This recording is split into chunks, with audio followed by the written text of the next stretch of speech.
3 soldats israéliens poussant un corps visiblement sans vie d'un toit de Kabatia. Les images ont fait le tour du monde. D'après les témoins de ces actes, d'autres Palestiniens auraient subi le même traitement.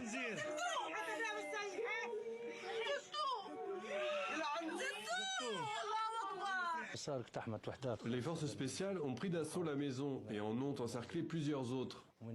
Parmi elles se trouvait la maison où vivait une famille. Ils ont commencé à tirer. Les jeunes qui ont été martyrisés ont riposté, puis il y a eu un échange de tirs.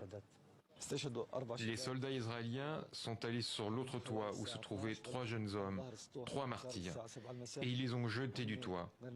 Ils ont été placés à l'avant d'un bulldozer, puis celui-ci est parti avec les corps.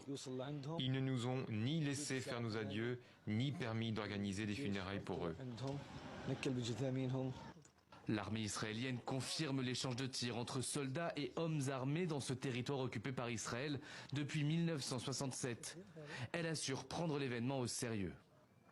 Il s'agit d'un incident grave qui ne correspond pas aux valeurs de l'armée israélienne et à ce que l'on attend des soldats. L'incident est en cours d'examen.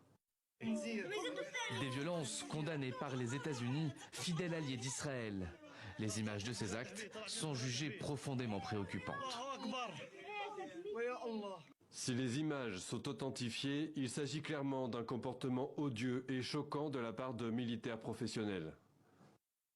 Ces actes et ces raids militaires israéliens s'inscrivent dans le cadre d'une offensive de grande envergure déclenchée par Israël fin août dans le nord de la Cisjordanie occupée et toujours en cours.